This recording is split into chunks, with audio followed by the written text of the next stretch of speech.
ബഹുമാനപ്പെട്ട കോടതിയെ, ഏമാന്മാരെ, നിങ്ങൾ മുൻവിധിയോടെ സ്ത്രീകളെല്ലാവരും നല്ലത്, ഭാര്യമാരെല്ലാം നല്ലത്, ഭർത്താക്കന്മാരെല്ലാം കുഴപ്പക്കാർ, പിന്നെ രണ്ടുപേരും കൂടി ചേർന്ന് ആ ജന്മം നൽകിയ കുഞ്ഞ് എപ്പോഴും അമ്മയുടെ അവകാശത്തിൽ.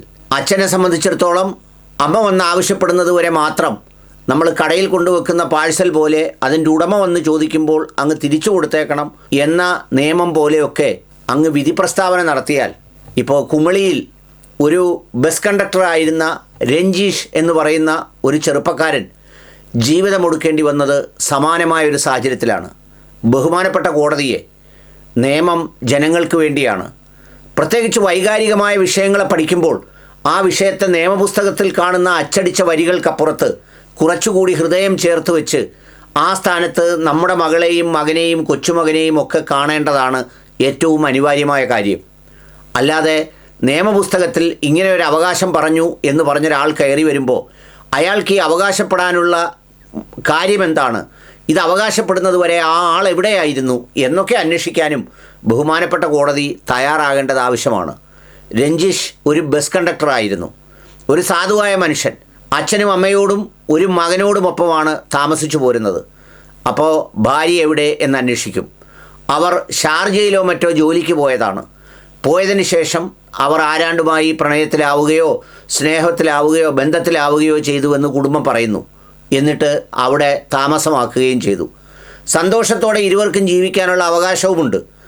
അങ്ങനെ പോയപ്പോഴും പ്രതീക്ഷയോടെ ഈ മകന് വേണ്ടിയാണ് രാപകലുകളോളം ജോലി ചെയ്ത് ഈ ചെറുപ്പക്കാരൻ ജീവിതം മുന്നോട്ട് കൊണ്ടുപോയത്. സ്വാഭാവികമായി അയാൾ ആഗ്രഹിച്ചു കാണും, പ്രതീക്ഷിച്ചു കാണും, പറഞ്ഞിട്ടുണ്ടാവും, ഇനി ഒരിക്കലും എൻ്റെ മകനെ അവൾക്ക് കൊടുക്കില്ല, അവൾ ഞങ്ങളെ ചതിച്ചു എന്നൊക്കെ സുഹൃത്തുക്കളോടടക്കം പലരോടും പറഞ്ഞിട്ടുണ്ടായിരുന്നത്രേ. ഏതായാലും 6 വർഷത്തെ ഇടവേളയ്ക്ക് ശേഷം ഭാര്യ നാട്ടിലെത്തുന്നു.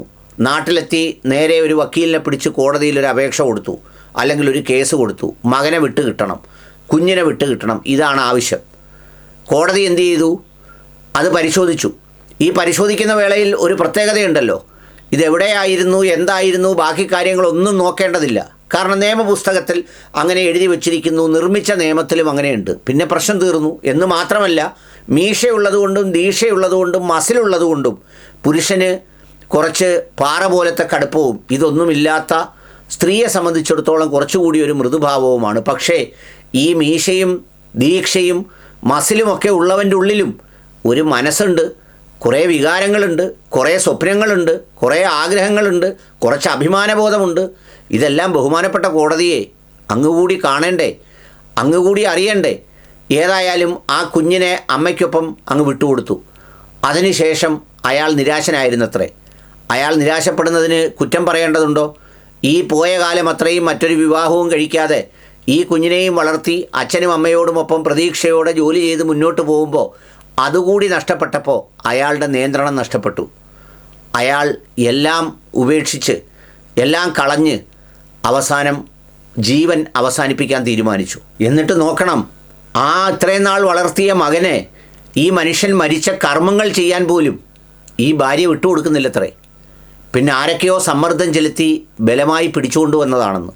അപ്പോൾ ആ മനസ്സൊന്ന് നോക്കണം, ആ മനസ്സിൻ്റെ പ്രത്യേകത. അവരുടെ നീതിയെക്കുറിച്ചാണ് കോടതി തീരുമാനമെടുത്തത്. ഈ പഞ്ചപാപത്തിൻ്റെ ജീവിതം അവസാനിപ്പിക്കേണ്ടി വന്ന നീതി. ഈ പറഞ്ഞ പുരുഷനും മനുഷ്യനല്ലേ, ആണും മനുഷ്യനല്ലേ, അവനെ സംബന്ധിച്ചിടത്തോളവും ഈ പറയുന്ന സംഗതികളൊക്കെ ഇല്ലേ? സ്ത്രീക്കുള്ളതുപോലുള്ള അവകാശം അവനുമില്ലേ? അവൻ്റെ ബീജവും അവരുടെ ഗർഭപാത്രവുമല്ലേ? രണ്ടുപേർക്കും അവകാശമുള്ളതാണല്ലോ.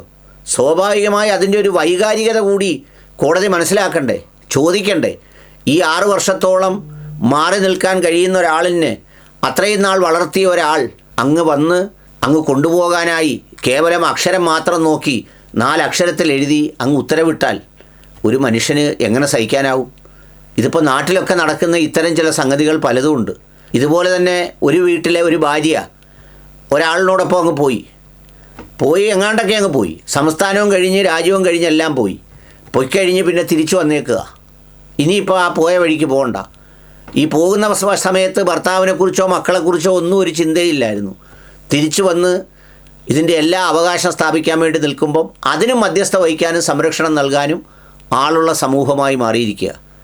എവിടെയാണ് പോയത്, എന്തിനാണ് പോയത്, പോയപ്പോൾ ഈ മീശ വെച്ചുകൊണ്ട് നടന്നവൻ ഇവിടെ അനുഭവിച്ച അപമാനബോധവും അപമാനഭാരവും അവൻ്റെ മക്കൾ അനുഭവിച്ച വേദനയും ഇതിനൊന്നും കണക്കില്ല. അത് അവർ പോയി തിരിച്ചു വന്നു. പോയപ്പോൾ പോയി, പിന്നെ ആരും പുറകെ പോകാൻ പാടില്ല. അതിനൊക്കെ നിയമമുണ്ട്. എല്ലാവർക്കും പ്രായപൂർത്തിയായവർക്ക് അവകാശമുണ്ട് എങ്ങോട്ടെങ്കിലും പോകാൻ. ആയിക്കോട്ടെ, എന്നാൽ പോകുന്ന വഴിക്ക് പോവും. പിന്നെ തിരിച്ചു വരുമ്പോഴും ഇവിടെ ഇട്ടിട്ട് പോയ അവകാശം ഇവിടെ തന്നെ ഉണ്ട്. അപ്പോൾ പോകുന്നിടത്തും അവകാശമുണ്ട്, വരുന്നിടത്തും അവകാശമുണ്ട്. ഇതിനിടയ്ക്ക് അവകാശമില്ലാത്തവൻ്റെ പേരാണ് ഈ ഹതഭാഗ്യനെന്ന്. എന്താ ചെയ്യുക? അവൻ ആളുകളോട് പൊട്ടിക്കരയാനോ നെഞ്ചത്തിരിക്കാനോ പറ്റുമോ?